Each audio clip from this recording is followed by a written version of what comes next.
Okay, team, so a new episode of Common Sense Podcast is live. I should start by apologizing about our filming and recording schedule. I was sick. I'm still a bit sick, but I'm kind of coming off the end of that now. But anyways, today you're in for a treat. I'm sure you've been reading the news and seeing one story after the other detailing politicians and their corruption. So that's the topic of today's episode, and we are joined by a special guest, Lord Michael Hastings CBE. He is the president of Zane, vice president of UNICEF, and also a member of the House of Lords. So who better to speak to about this topic than him? And we talk about two other big things. We talk about the royal family and whether we need them at all in today's day and age. And of course, climate change, some of the biggest issues facing humanity. How should we be approaching them? If you are interested in any of these three things, then you should get involved and watch this podcast. But also, if you just like to see people with different perspectives going back and forth, trying to learn from each other, then equally, this is an episode worth your time. Take a listen, strap in, make a cup of tea or coffee, whatever it is, enjoy it. I believe we're good to go. Thank you so much for joining me, Lord Michael. I'm going to start with a very simple and straightforward question. Are all politicians corrupt? That's as good a question as are journalists accurate consistently. And I think you and I know the answer, that journalists can be incredibly deceitful and deliberative in the way in which they manipulate information and affairs. Politicians, on the other hand, seek, if you're an elected MP, to serve the interests of their constituents primarily and to fulfill their wider ambitions across Parliament and the political scene. That does mean they come as whole people.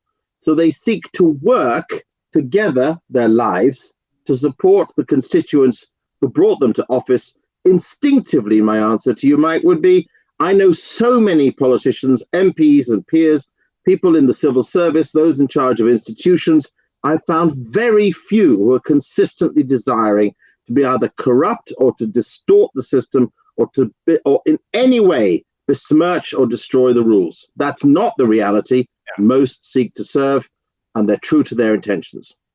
That's fair. I mean, I expected a kind of dignified answer, and that is true. I think everything you've said there probably is the case from the outside looking in. I mean, it sounds like a flippant question. Or the inside looking out in my case. Of course.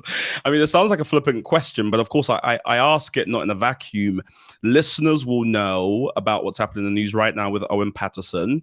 There is some sympathy I feel for him on the personal level, because some people may not know, but his wife took her life last year during an investigation into him. And so that, condolences, of course, and there's personal sympathy there.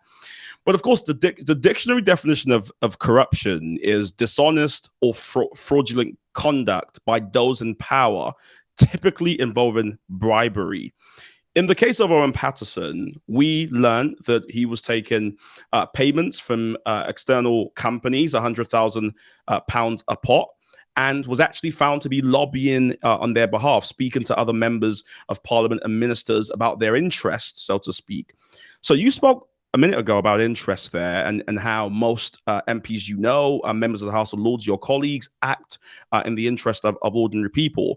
I mean, in the case of Owen Patterson, what do you make of that? Is that corruption, or would you say no, it's something else is going on there? Well, look, let me say this and only this. The jury remains slightly out, because part of the shambles of the way in which the House of Commons dealt with this matter was the wider question of what is the right of the member accused and even charged to appeal. Now, Mike, I spend a lot of time in and around people who are incarcerated in our prison system. And I come across multiple, I've got piles of them on my desk, examples of mistreatment and misjudgment and misrepresentation. And we do have a legal appeals system for those incarcerated. And of course, one of the tragedies of it is it's sluggish, it's slow, it's overburdened, it's difficult to respond.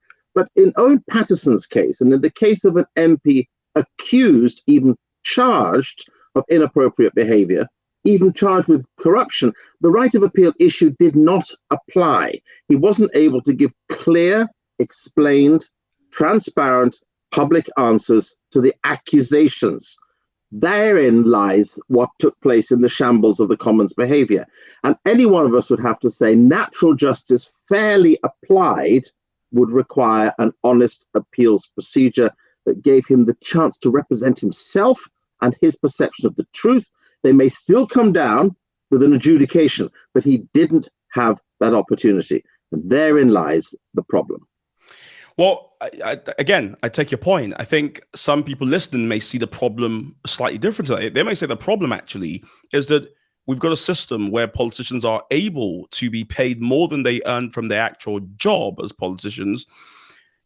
And so that brings up questions of who are they actually representing. So, some people may look at this and go, you've spoken there about a kind of legal rigmarole and the fact that he couldn't represent himself, and that's totally fair.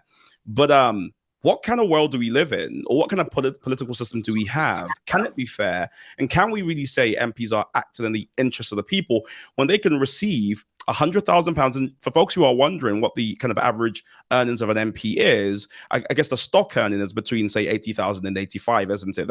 That's what's been popularly reported. But I mean, honestly, do you think an MP could say and claim to be representing his or her local constituency, receiving £80,000 for that job, whilst having two essentially other jobs where they receive £100,000 a pot? And just so we move it away from the Conservative here, one more Conservative person, Sajid Javid, also works for JP Morgan. But away from that, did work for JP Morgan. I should say did. He's now received a promotion. I'm sure he's handsomely paid. But equally, we learned that the leader of the opposition, too, when he wasn't a leader of the opposition, also took on different legal roles, as it were, did some legal work and was also paid for that. Is that system fit for purpose, Lord Michael? Does it really make sense to have this kind of system where you got all these different deals going on? How can you trust politicians? Well, it's very interesting that here is a independent crossbench member of the House of Lords who is not paid being asked to defend the attitudes, objectives, behaviors, and actions of elected MPs. But let me say this, which is important. You, Mike, have been, and I know you remain, but you have been a professional student of politics, and you will know that the way in which the House of Lords, or House of Commons rather, was framed in terms of its business beginning at 2:30 in the afternoon, Mondays, Tuesdays, Wednesdays largely beginning around about 11 o'clock and going through the afternoon, and then on Thursdays also having a shorter day and not generally sitting on Fridays. That pattern was established partly to take account of the fact, one, that MPs would come from many constituencies across the country, distance, but also that they would work in the city. Large numbers of MPs used to be lawyers, financiers, investors, people who did another job and then came to Parliament. And what they did is bring their expertise with them, which Parliament required. Now, of course, as time has gone by, the level of demand on MPs has gone up and up and up, and so their pay has also gone up and up and up. But what's fascinating, and I used to be a broadcast journalist, and now, of course, I'm an unelected member of the unpaid House of Lords, is that as time has gone by, journalists pay who sit there and criticize elected MPs with such vicious and vile tones earn on average 3 to 4 times what MPs earn. We have to be honest and say that the salaries of MPs do not compare even to local authority officers who earn sometimes 2 to 3 times what an MP earns, journalists earning 3 to 4 times what an MP earns. But let's also make another perspective point, Matt, which is very, very, very important. You make the point rightly about MPs having the job of the representation of their constituents' interest. That is right. However, as you will know, on the government side, there are in excess of 100 of those MPs in government jobs, including the Prime Minister, who is an MP and a Minister of the Crown. The Health Secretary is an MP and a Minister of the Crown. The Transport Secretary is an MP and a Minister of the Crown. And then you go through all the junior ministers, who are also an MP and ministers. So there are already 100 MPs doing 2 jobs in the service of the public. One is to be an MP, the other is to be in the service of the Crown as a minister.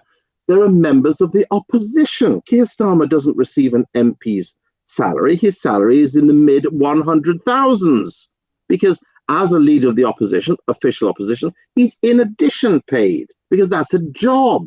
So we have to be very reasonable about this. So many people are doing 2 jobs officially already. Some are doing 3 jobs. And one of the reasons why they may do 3 jobs, as was wisely pointed out, if you have doctors, nurses, pharmacists, clinicians, experts in health services in the course of the last 2 years, sitting in the Palace of Westminster, in the House of Commons, where do you most want them?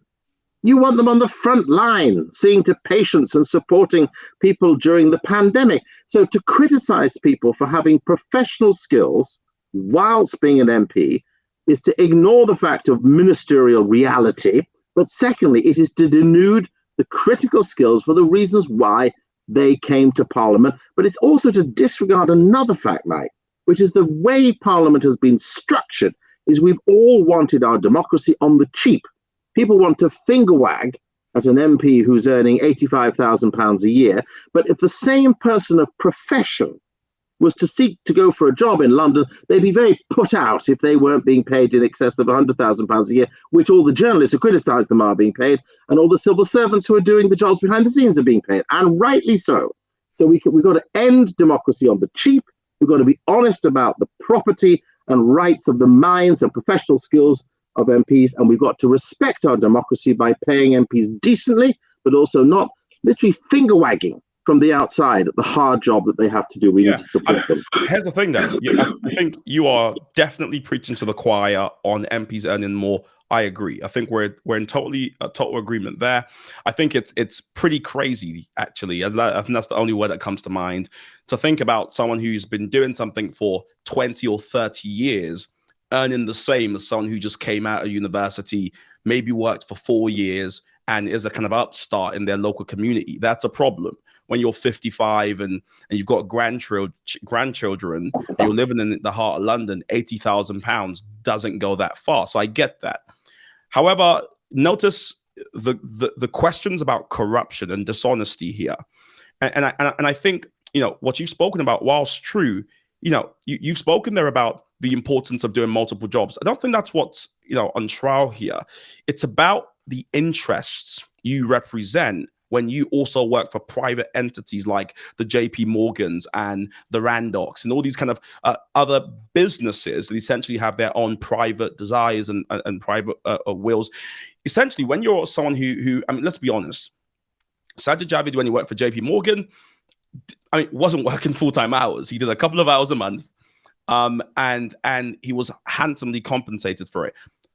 The question is there something compromised in an MP's role when they've got these essentially backhand deals with private entities? Yes, they may declare them before an ethics committee, but the public don't really know about them.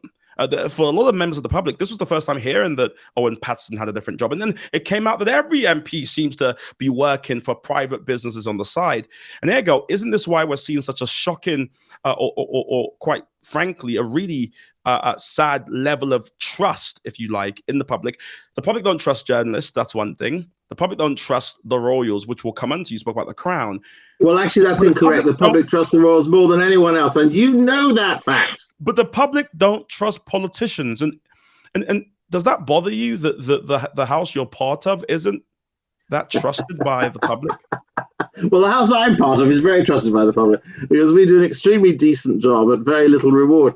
But the challenge is really to the behaviour of the elected house, to the individual members of the elected house. You made a very good point, Mike, which is for somebody who has been around in the Palace of Westminster and the House of Commons for 45 years is earning the same as somebody who's 22 and gets elected into a seat immediately at the point of an emergency, and somebody, an event happens and there's a by-election, in comes a new guy and he's 24, a new lady and she's 24, and they earn the same. I mean, this is a very unfair system. There isn't a proper promotions and recognition system that takes account of length of service or depth of expertise, as you would do in private industry, or frankly, as you would do even in the civil service.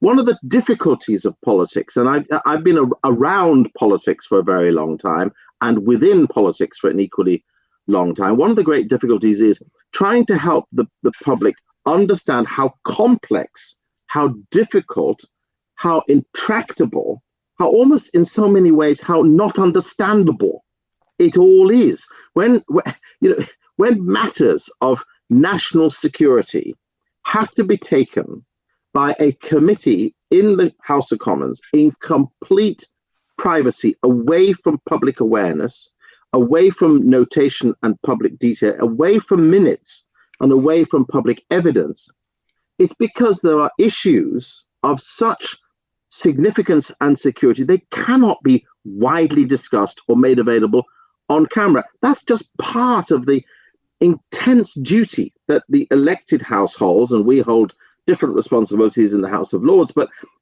so many things are done in the public interest that the public don't necessarily get the detail of, don't get to see, and don't get to understand if we're completely candid about it. The other side is, Mike, you know as well as I do, that if you were to stare at the front pages of these poking newspapers who are there sitting there criticizing MPs relentlessly and going on about their £85,000 salaries, knowing full well that the editor is sitting on millions and all the sub-editors are sitting on hundreds of thousands and all the key journalists are sitting on hundreds of thousands. So they're poking away at MPs who are seeking to do hard service.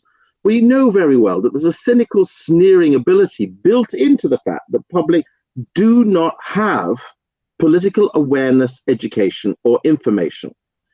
You are schooled in politics, and I know you're a member of the wrong side, but you're schooled in politics.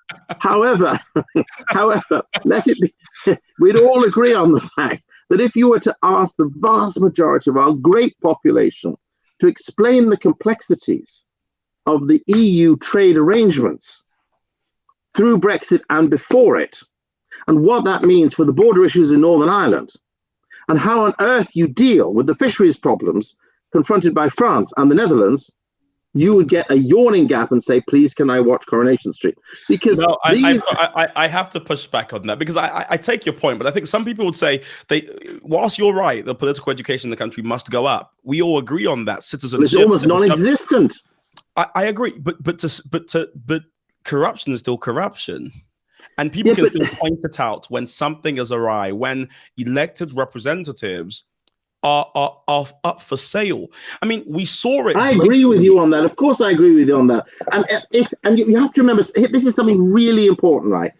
You're too young, and I'm not, but you're too young to remember the fine detail of what was called the MP's expenses scandal. Everyone loves to call it the MP's expenses scandal. This was led by the Daily Telegraph, out there, finger pointing and wagging about things that we all came to laugh at, such as the boathouse and the duck pond and all the rest of it, Now, when all that was said and done, and it went on for months, and the country was throwing itself into spaghetti hoops. You do, but you must have been, I don't know, in nappies or something. But when people were throwing themselves in spaghetti hoops of disorder, that there were these MPs taking little bits of money in expenses. Here's what happened at the end of it all. So out of 659 MPs at the time, how many cases did the Daily Telegraph and the Daily Mail, which follow a little bit in suit, how many cases did they manage to drag up?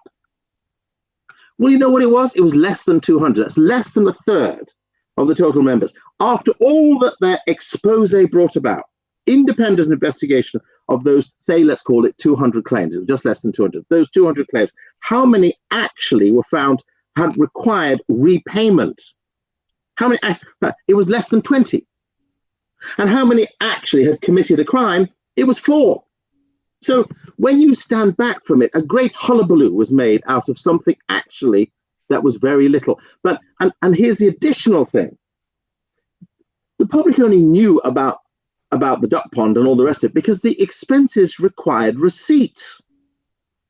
If you were a member of the European Parliament at the time, if you're a member of any parliament in Europe, including the French and the Germans, and the Dutch, you do not provide receipts for expenses. You have an open claim.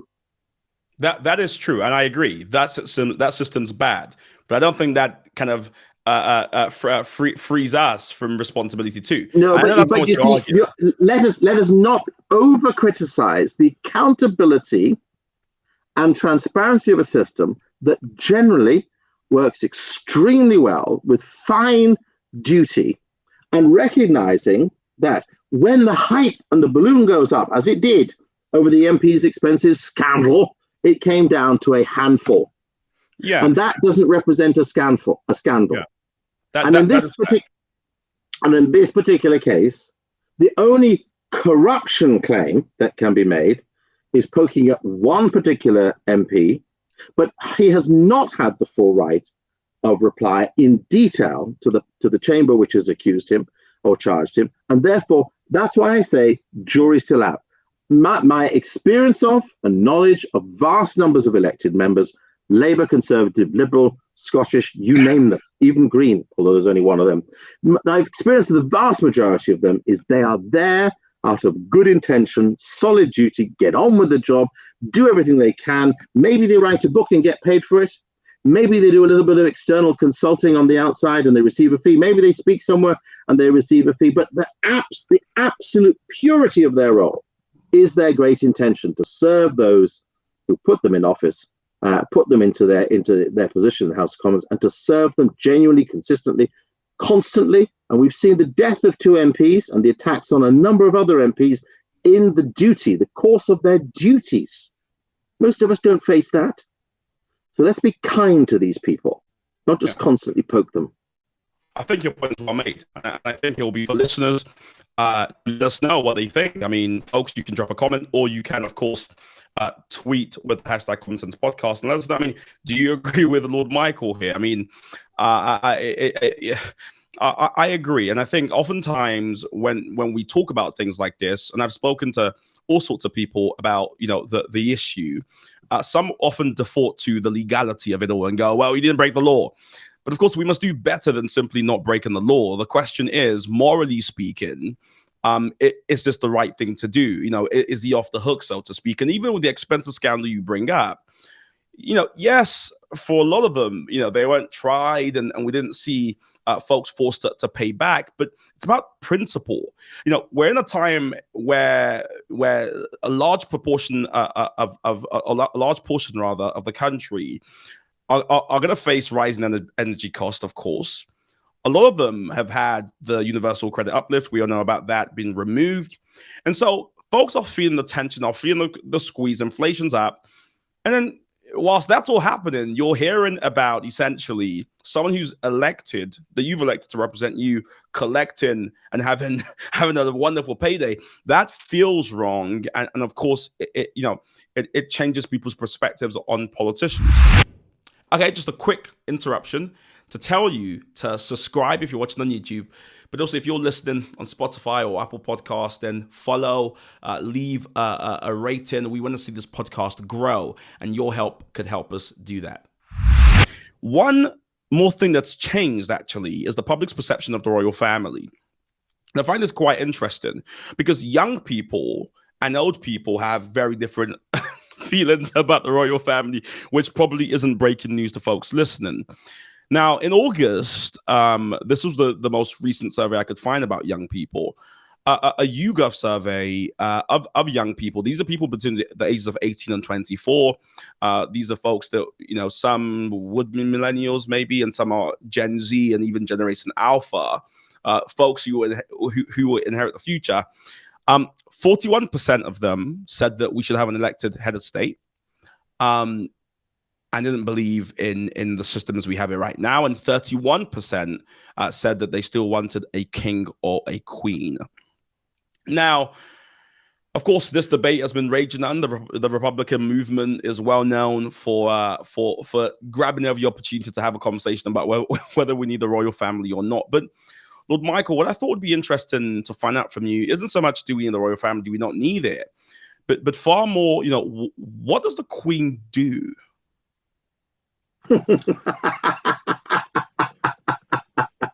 Something, I was inclined to think that you might ask me that question, so I did a little careful preparation of today's realities, and I found that as I prepared for today's realities, I looked at what's called the Royal Account, and the Royal Account is published every single day in the Court and Circular. You can find it available. In fact, I'm just going to go to today's, and you can find it available in the Times. And what you will read is as follows. This was yesterday's account. The Queen held a council via video link at 4:30 p.m. They were present the Right Honourable Jacob Rees-Mogg, the Lord President, the Right Honourable Theresa Coffey, Secretary of State for Work and Pensions, the Right Honourable Alistair Jack, MP Secretary of State for Scotland, the Right Honourable Nadine Zahawi, Secretary of State for Education, the Right Honourable Michelle Dowden, MP, the Lord Frost, the Right Honourable Dame Sherburne Keegan, the Right Honourable Sir Paul Maguire, the Right Honourable Christopher Malthouse, MP, and the Right Honourable Nicholas Thomas Simmons, MP, were sworn in as members of Her Majesty's Most Honourable Privy Council. Mrs. Kerry King was in attendance as Deputy Clerk of the Council. The Prince of Wales, on behalf of the Queen, held investiture at Windsor Castle this evening by command of the Queen, Mr. Alistair Harrison, who's the Marshal of the Diplomatic Corps. Now, I can go on and on and on about the Queen's activities. There they are. That was yesterday. She had a meeting. No, Mike, this is a string of critical meetings that discuss matters called in-council decisions. These are decisions of state that relate to custody questions, security questions and issues, people's life chances, people from the Commonwealth countries who make appeals to the Crown about incarcerations and life sentences for countries which still have capital punishment. And these are questions, and I won't go into any fine detail because the fine detail is never available, but the facts are on the record. Every Prime Minister has known it. Every Prime Minister has to meet with and does meet with the Queen on a weekly basis. Every Chancellor meets with the Queen the night before there is a budget. The Queen has constant meetings with the ministers of her government at every single level. She receives documents and papers of intelligence and information, of legislation and scrutiny, of finance and public duty every single day, and she fulfills over 400 public engagements, which is more than even you managed to get to the pub. So don't sit there saying smarty things about the Queen. That's just the Queen, let alone who at 95 is fulfilling a full-time role, doing things of great importance to our state, let alone to individuals. And then you add the other senior members of the royal family who have had a great pleasure to work with over the decades. They are incredible men and women. We should be very grateful for their service. And I did note from your incredibly effective survey, you said 41%. 41%. My word, I'm so glad I did maths. That means 59% don't. Well, so 41% want an elected, 59% don't. I think that's called a damn clear majority. And if we'd applied that to Brexit, 41 to 59, oh my gosh, we'd have stayed in because the right thing would have been done. Let's not get caught up on the little 41 who don't understand what the monarchy is all about. And the monarchy is all about, let's keep ourselves in a sound place for people of decency and dignity. Long rule over us. That's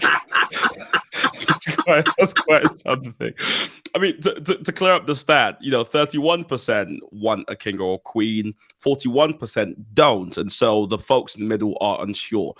Michael, good. The list you read out is absolutely fantastic. I mean, I didn't know that, and I think folks listening should probably think about taking a look at the royal account. A part of me just wonders. It's called the Court and Social, and it's available in the Times and the Telegraph every single day.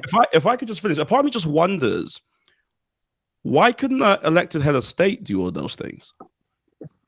Well, there are elected heads of state who do those things, like the President of Ireland, if you can look down enough to see him. But there are elected heads of state who do those things, and they are important.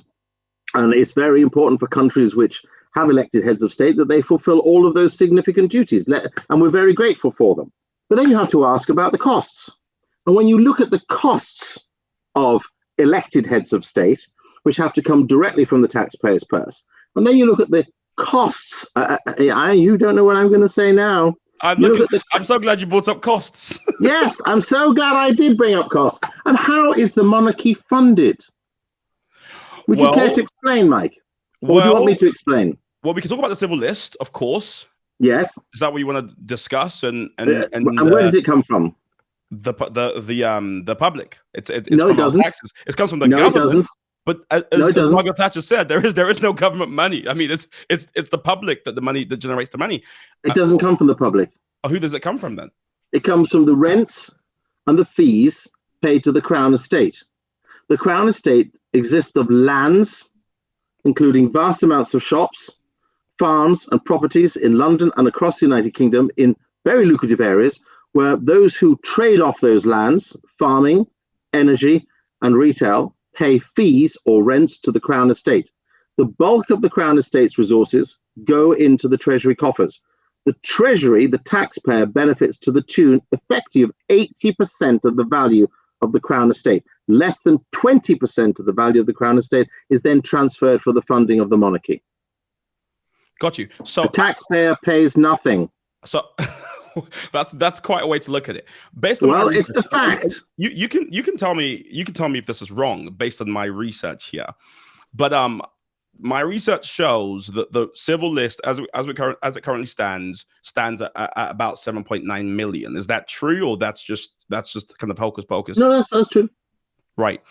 It also says here that essentially what this covers is things like staffing cost, catering, hospitality, executive admin, ceremonial functions, so on and so forth.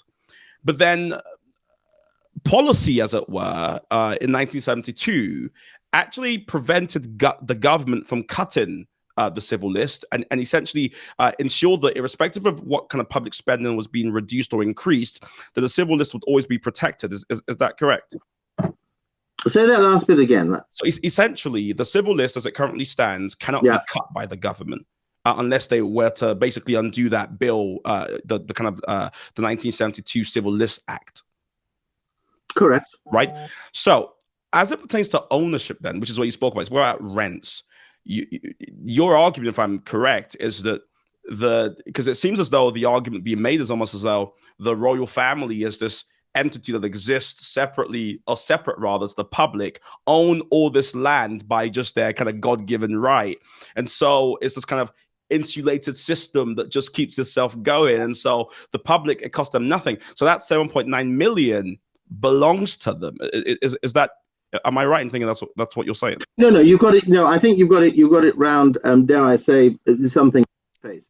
Because the monarchy, historic institution of the United Kingdom, obviously had separated kings out of Scotland and out of England, but also there used to be fiefdoms in Wales, England, and Scotland, and so now we have, and of course these have been Ireland as well, but when it was a British colony. But however, now we have a single crown estate who receives dues and rents from land which is the property of the crown, not the Queen. Not the Prince of Wales, not Prince William, the Crown. In other words, this is national land. This is farming land. This is estate area land. This is commercial land on which there are businesses, retail, manufacturing, agricultural, operational. All of those pay fees. They go into a common pot, which is the Crown Estate Fund. That is transferred to the Treasury. The Treasury allocate less than 20% of that on an annualized basis. The operation of the monarchy, it's somewhere between 9 to 15% on average, but that does include all of the state duties. So when heads of state come, ambassadors come, when there are major banquets at the palaces, when the United States president comes, all these costs are met out of the rent fees of lands, which are held under the crown duty. Got you. When the Queen passes and the Prince of Wales is taken to the throne, he doesn't own the land. She doesn't own the land. The land is held.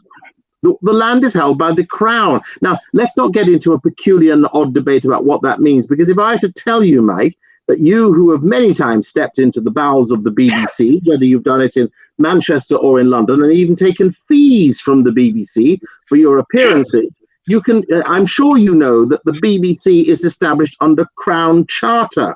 Yes. It doesn't belong to the government. It doesn't belong to an individual company. It is a Crown property.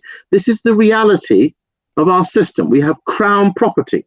Crown property means the Queen doesn't control it nor directly own it, but it is there for the establishment of the state, which of course is the state. She receives compensation from it.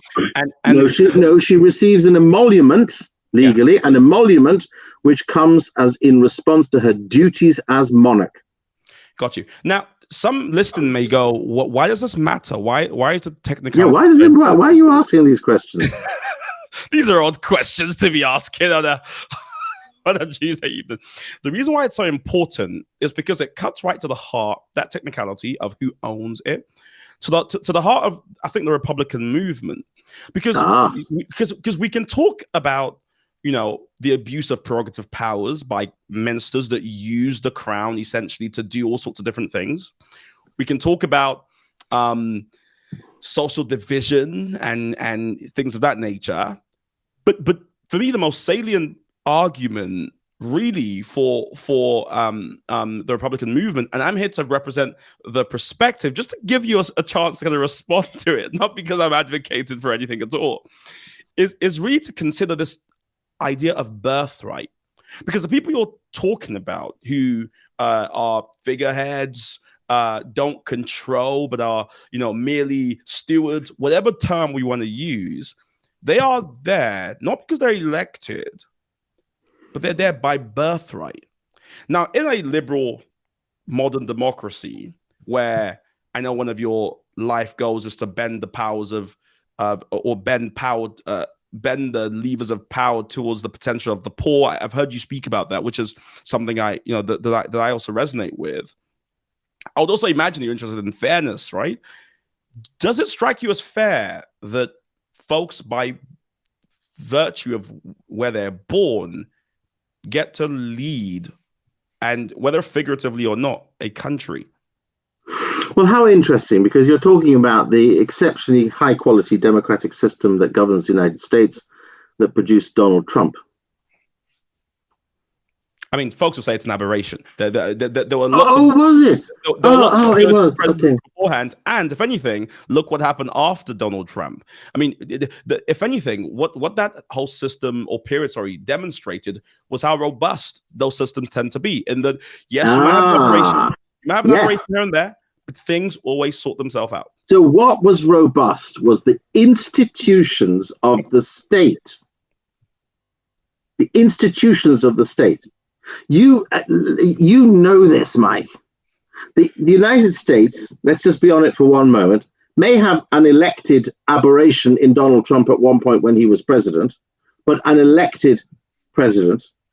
Yes, he did get an operational majority. Yes, he did, without any question at all. But look what that subsequently produced in the storming of the US Capitol on January the 6th of 2021, which showed us what really happens behind the scenes of this so-called open, transparent, democratic system controlled and manipulated by a demagogue. And standing behind that system, as you know very well, every member of Donald Trump's or Joe Biden's or Barack Obama's cabinet is unelected. Every single one. Not one stands for public office. The vice president is not directly elected. She sits on the ticket of the president. Yes. It's the president people go to elect, not the vice president.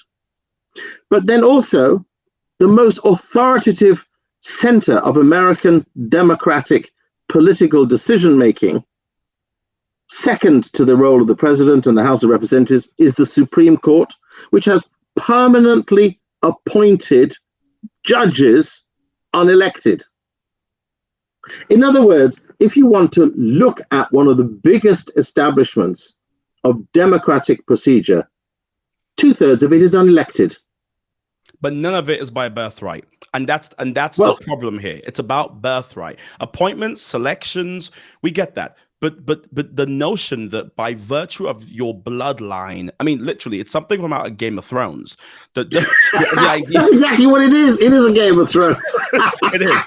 The notion that just by your birthright, that's what strikes the heart of the debate. It's not so much about, open democratic system versus closed democratic system, about selections and appointments. It's about birthright. How can we have such an emblem in a liberal democratic? I mean, does that argument, does it resonate with you? This idea that people shouldn't, by virtue of, I mean, and here's the thing. If I'm to be personal, just for a moment, listeners will love this. I feel sorry for some members of the royal family because upward social mobility isn't afforded to them. This is something. Where would they go? This is my point. But this is something that's so so innately human to be able to kind of to be born somewhere and to have the opportunity to, through your hard work, through merit, whatever it is, to kind of ascend and to grow. they're frozen in time. Well, not true. No. I wouldn't argue they're frozen in time. They not only grow into great roles, they expand those roles and take on enormous opportunity and duty. I was privileged just over a week and a half ago to make a major award, part of the Stephen R. Covey Center of Leadership in the United States, to Indra Nooyi, the former president and chief executive of PepsiCo. And one of the things that we were able to discuss quite openly was the Prince of Wales's Earth Prize, the Earthshot Prize. It's the first ever major funded environmental prize that we've ever had in the UK, also in association with David Attenborough and a variety of significant ecologists and environmentalists. A £1 million prize was given to 5 winners from around the world live on television 3 weeks ago. And Indra Nooyi was so proud of being able to be part of an association with the British royal family, with Prince William, who has taken the leadership of the Earthshot Prize, which is being able to put at the forefront public interest in solutions to the dilemmas being discussed at COP26. This is an evolution of somebody's life and role and responsibilities. And the Queen, in her speech to COP26, pointed out her immense joy at the way in which her former husband, of course, took on environmental issues in the 1960s and 70s and 80s. Prince Charles has taken those on subsequently. Prince William is taking them on continuously. You see this continuous progression of people who are in the royal family, that they don't sit there awaiting moments. They grab moments of our interests. And any young man or woman who has received, and the number is in excess of 5,000 young men and women who have received benefit from the Prince's Trust to help them to establish jobs, young, urban, black boys and girls who've got the opportunity to receive grants, to be able to progress their lives, is grateful to the Prince of Wales for that investment and commitment, as are the over 400,000 young people who participated in the Duke of Edinburgh's award, including my own children, who have been greatly advanced by the opportunity of being engaged in something established by royalty, but delivering service and challenge and change of mind and freedom. So we can sit there again. This is a bit like the previous part of our conversation. People can poke out of ignorance, or they can try and get behind the facts, know the facts, understand the facts, and then relax. I think, again, I take your point. I've been recipient of some of the programs you're talking about. So indeed, and many fees from the Crown Estate. But you'll but you'll notice again, Mike, just like the first question, the issue here isn't about the outputs, because I can speak at length at the good outputs that have come from the royal family, good things that have been established, good things that have been done. It's a shame that some members can't speak about good things that's come from certain members of the or ex senior members of the royal family. But I can see both sides. I can't think of any. But that's the thing. I can see both sides. However, that's not what's on trial here. It's about systems. And what I'm trying to put to you here are the thoughts and, I think, energy of a lot of young people who are reimagining systems. Rather than tilting things to the left and tilting things to the right, are thinking, how should we kind of reform and change the world, not least after COVID? And one of the major things they ask about the royal family is this issue of fairness. Folks often see it as like a kind of a small, inconsequential thing, but it's really important to people, that the idea that you'd have a liberal democracy where you say you can make it if you try, you can be anything you put your mind to, but for that you have to be born into it. I mean, that just doesn't strike me as fair. And again, I put it to you: does that kind of system seem fair to you? Okay, so this is my last interruption for this podcast. This time, I want to hear what you think. This is a little breather from what is an interesting conversation. Let me know on YouTube in the comments section. Do you agree? Do you disagree? What are your thoughts? But also, if you're listening to the podcast, then you can use the hashtag #CommonSensePodcast on Twitter, and equally let me know what you think there. All right, back to the episode. Well, when you go into the birthright challenge, it doesn't seem fair to almost anybody. But you see, the governance of a country, of a nation, and a state is never going to be down to fairness policies. It's got to be as to what is appropriate for the leadership of government. Presidential systems in most countries are not fair. They represent people, either people with substantial resources or people who've been part of the respected system of government for a long period of time and then are given presidential opportunity, or they are possibly even elected into presidential opportunity, but they've been part of the public estate and they haven't got there by accident or just turned up a moment ago. They've been in the business of politics and public service for a long period of time. We have to be very honest here. If we're going to try and say that countries and states, historical countries and states such as the United Kingdom, which has a very, very long history, should abandon all of its traditions and histories just because it doesn't sit well with a few who are endlessly on the ticket called fair, whereas I would argue that there are two other priorities when it comes to public responsibility. Fair is understandable, but just is more important than fair, meaning that we need to do things which are appropriate to the least privileged and those who are the most marginalized. And the other one is accountability and competency. And it's whether or not we can deliver appropriately for the services that the public need, proper accountability and proper responsibility. So let me give you an example of that.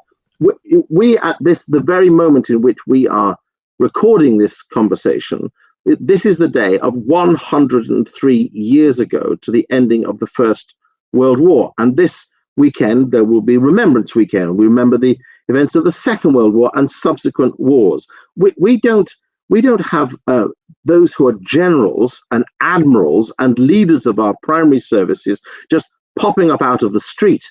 They're people who have to go through a process of often extremely private and often very secretive development of honing of their skills and capabilities so that they can lead others in times of war and conflict in order that we can retain our freedoms. We're all deeply grateful for the retaining of our freedoms, but none of us got to be in the decision base when it came to the nature of the wars of 103 years ago, or frankly, 80 years ago. So we cannot rule a country or govern a country based on fairness. It doesn't work.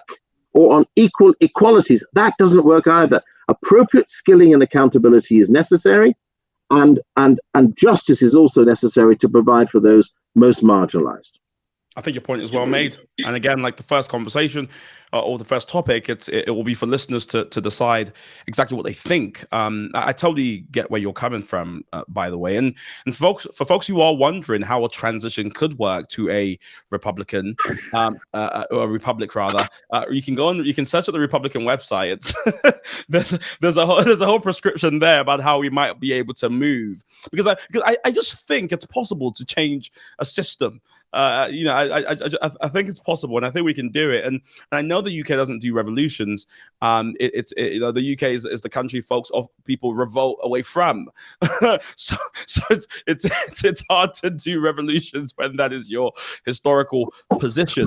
But that does sound like an episode of Game of Thrones, which is a fantasy. And so, in the same way as it's a fantasy to think that we're going to become a republic, it's a fantasy to read the script of Game of Thrones. Do you remember the message I sent you with the 5 different things that would change the world that someone had tweeted, and they had just 5 different things, and they were all kind of really wishful, but I do think that taps into something I want to ask you, which is, following COVID, many young people around the world are reimagining the world and are really motivated to change things. We are having this conversation with the backdrop of COP26 about to end, and or has ended, but will end imminently. And of course, young people or the reports are that Greta Thunberg and lots of other young climate activists weren't actually given access to the conference in the way they would have liked. What are your thoughts about the future? How we tackle some of the biggest issues in the world, be it climate change, be it poverty, be it literacy, or even media literacy, whatever it is.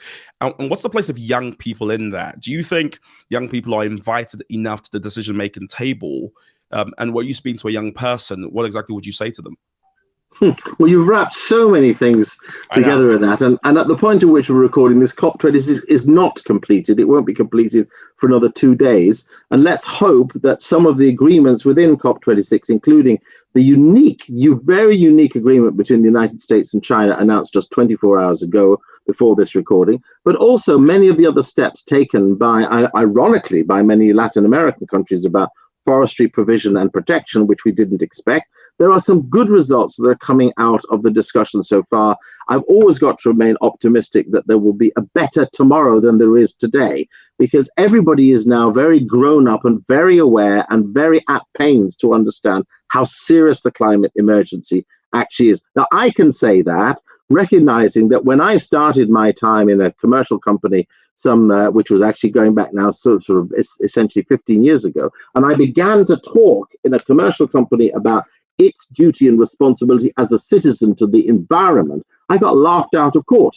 But when it then came a few years on, where I then proposed that we had a management system for understanding our carbon impacts, I had to fight it 2 times through the board of that organization, which has tentacles in 165 countries. Then subsequently, once they gained awareness that this was going to be a real business issue, it put us in the forefront. Every subsequent other business began to follow suit. Now you can't find any business that doesn't feel that it must have an environmental awareness duty, that it must measure its carbon, it must reduce its carbon, it must take steps for better use of electricity, it must go to renewable energy sourcing. And in the world of transport, I watched an interview today with the chief executive of United Airlines, one of the largest of international airlines, an American airline, talking about the way in which they've been using renewable fuels rather than carbon fuels for flying their aircraft. I know that Virgin has been doing exactly the same. British Airways has been experimenting exactly the same. Is it possible to have vehicles driving on our roads which are hydrogen powered? Yes, we have them. That we have solar powered vehicles which are now available. Do we have hybrid vehicles? Yes, we do. Yeah. Do we have fully battery powered vehicles? Will we have aircraft flying on renewable fuels? Yes, we will. These are all commercial solutions to an environmental tragedy which is unfolding in front of us, but is also a business opportunity. So the private sector is applying its skills in response to an emergency so that we can begin to meet the duties of reducing our carbon impacts and protecting the planet by having lower carbon put in it. Yes, are young people essential to that? 1,000%. I will never forget the fact, Mike, when I first saw a group of young people, way before Greta Thunberg came along, there were a group of young people, 2010, marching through the streets of Nairobi in Kenya, the first country ever to ban plastic bags.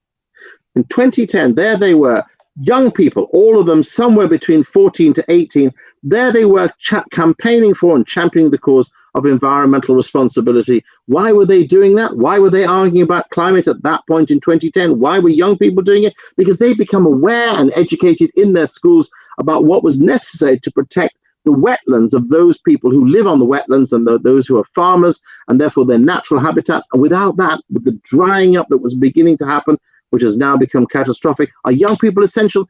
Yes, they are. Get out there, continue to campaign, but don't do something which has become very, very, very dangerous. For young people simply to, again, poke the finger and accuse those in political or business office of being irrelevant to the solution and just call it blah, blah, blah, and to miss the point that all those young people together can't produce the assets, resources, values, innovations, technologies, or engineering that we need. We have to have adults to do that. And therefore, we need a combination of adult skills and innovation, commercial involvement, financial investment, and young people's energy. This is a collective duty we all hold. Let's not divide ourselves on it. Young people get involved as champions and campaigners, but don't go around saying stupid things such as the world beyond us. In other words, the politicians and business leaders have no relevance to this. They're not going to make change happen. It's us as young people make change happen. No, you don't.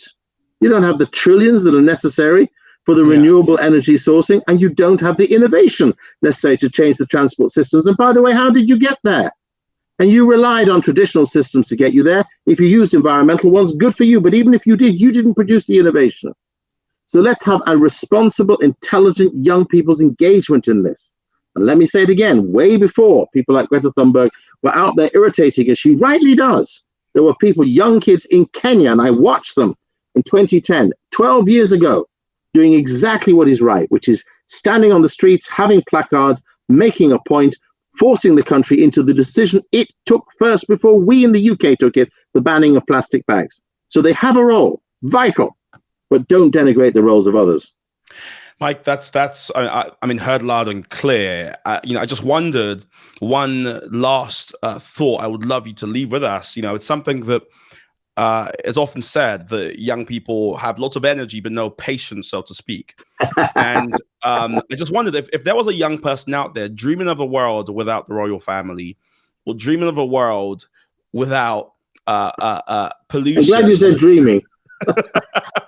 dreaming of a world without pollution, Lord Michael. I mean, what would you say to kind of motivate and encourage that young person to keep on keeping on, such that one day you might see an elected head of state, or you might see, private companies taking proper care about the externalities their innovations cost? Well, I would honestly say to them, and you know this because I've said it to you many times, don't be cynical about the long journey. Being cynical means that you end up giving up, that you protest, that you get irritated and frustrated, then you throw your hands in the air and you walk away and just do your own thing. And we've seen generation after generation after generation do exactly that. You pointed out that I have been consistent for 50 years now in speaking for the poor and seeking to bend the power of the prosperous to the potential of the poor. And you know exactly how I do that. And I will not give up on that mission. I will consistently keep with it. Martin Luther King said to us that the long arc of history, ultimately bends towards justice. Last year, one of Martin Luther King's great allies, the Congressman John Lewis, died. And he said to the people of the United States at the time, persist in continuing to build alliances so that you can put justice at the forefront of your thinking and decisions and actions which will empower and enhance the better of those least able to take decisions for themselves. We have to keep at it. Don't become cynical. Don't become cynical, and don't become accusatory. And more than anything else, don't become ignorant. And ignorance is the thing that is killing off so much of the potential strengths of a generation. The more a generation is engaged in the facts, that knows the truth, and then persists in putting that into alignment with outcomes, the more we could see collective change. But here's the other thing I would say to a young person sitting in front of, besides, especially besides being, don't be cynical, is be very generous, because you can rightly see many others who talk but don't deliver, many who are impassioned but they're not engaged. So if you're going to be engaged and be involved, it's going to cost you. That's going to mean making choices about what money and resources you have. Make sure you make the right choices, become generous consistently from the beginning, get involved. The more you give yourself away in this long fight of the long arc of justice, equality, and opportunity, yes, have dreams and even have visions, but be persistent in doing what is effective, meaningful, and appropriate. That's an everyday duty. Superb. Thanks so much for that. That is amazing. And folks listening, I hope you take that in, and I hope you enjoy this episode with Lord Michael Hastings. Right, team, I hope you enjoyed listening to that episode, watching it. If you watched it, I really enjoyed taking part in filming it. And of course, I now want to know what you think. So do comment, do share, do let me know. And moving forward, you can now actually suggest guests for us to have on. So if there's someone who you think, be interesting for Mike to talk to this guy, or it will be interesting to hear what this person thinks, then just DM us. Let us know on social media who you think should be on the podcast next.